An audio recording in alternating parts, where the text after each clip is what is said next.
Let's define what influence is. Influence is the power to sway or affect based on prestige, wealth, ability, or power. When we ask people in our classes to think of the people who have influenced them in their lives, 99.9% of them pick their parents, but we also see a manager, a mentor, or some other individual who has presented options that have guided us or shaped us in some way. By the way, all those examples don't necessarily have to be positive. It is also possible that we have worked for people that have not been very nice or have not been very good managers, and we have learned very powerful lessons by the negative example that has been set by others. Here is the challenge of influence. By definition, one of the key words is to sway. What that means? The person you're trying to influence chooses the path they take. You don't put them on the path. You don't show them the path. You present options to them, and ultimately they pick. That's what influence is. Then it asks the question, what are the sources of influence?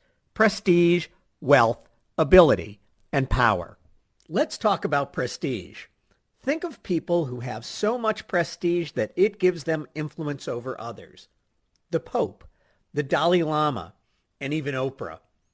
We ask people, do you have the level of prestige that you need to have the level of influence that you want? Most people say no. Next is wealth. Think of people who are so wealthy that they have influence over others.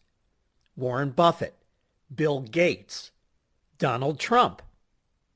Do you have the level of wealth that you need to have the level of influence that you want? Most people say no. Next, we look at ability. Think of people who have ability, and that gives them influence over others. We usually think of actors. We think of sports figures, Michael Jordan, Halle Berry. They have ability. It gives them influence over others. Do you have the level of ability that you need to have the level of influence that you want? Most people will look at this one and say, of these first three, I do have ability. Here's the question you need to ask. Do people recognize your ability? If the answer is no, you don't have the level of influence that you want with them. The final item on this list, power. Think of the people in your organization who do have power. That is typically related to their title or level within the organization. Certainly the police, the military, the President of the United States has power. Do you have the level of power that you need in order to have the level of influence that you want? Again, most people say no. That ends up being the challenge. Here are 4 sources of influence, and we're lucky if we have one, which in most cases is ability. For that reason, you need to create a plan that generates more influence for you. There's one other component about influence that we need to take into consideration. Influence takes time to generate. For that reason, in a lot of situations where you don't have a lot of time, you need to rely on the tools of persuasion.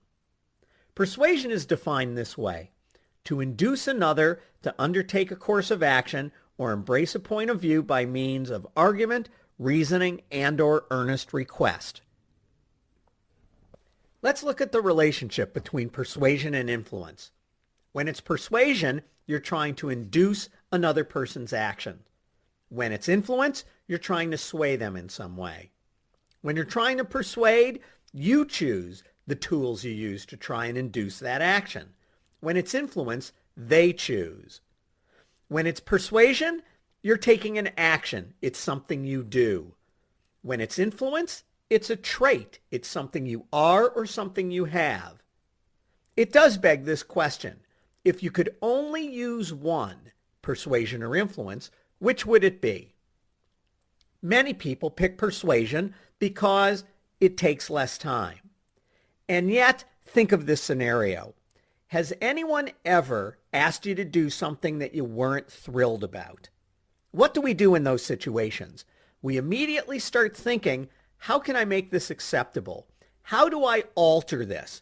I even had someone in a class once say, I'll do it the first time. And so the reason why you need both ultimately is because of the impact long term. Decisions you make on your own via influence, you will stay the course longer. If persuasion is the tool that's used, it may have a short-term impact, but influence guarantees long-term compliance. For that reason, ultimately, you need to be as good as possible at both.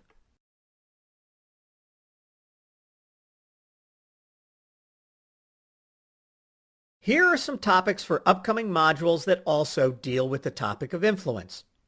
In one, we will look in more detail at understanding the psychology of influence. We'll look at why credibility plays such an important role and how to build credibility with other people. We'll also look in upcoming sessions at 9 different tools that you can use to build more influence with others. In other upcoming modules, we'll talk about persuasion in more detail and why persuasion, which we frequently look at as a one-way process, is actually a two-way process. We'll also talk about our persuasion equation and how it can be used to make you even more persuasive when dealing with others. In upcoming sessions, we'll talk about dealing with differences gracefully. There we'll look at different personality styles.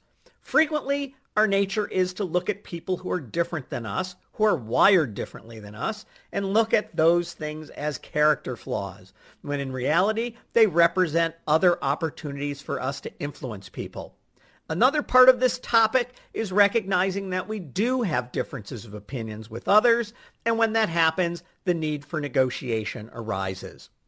In other future sessions, we'll talk about interpersonal skills, one of which is the ability to look people in the eye and to tell them the truth. That is the ability to give peer feedback. In summary, influence, by definition, is the power to sway or affect based on prestige, wealth, ability, or power. It doesn't just happen. You have to have a plan put in place. Persuasion is to induce another to undertake a course of action or embrace a point of view by means of argument, reasoning, and/or earnest request. Both are powerful tools, and ultimately you need to be as good as possible at both of them if you want to get people to support you in the decisions that they make. Thanks for listening, and we'll talk to you again.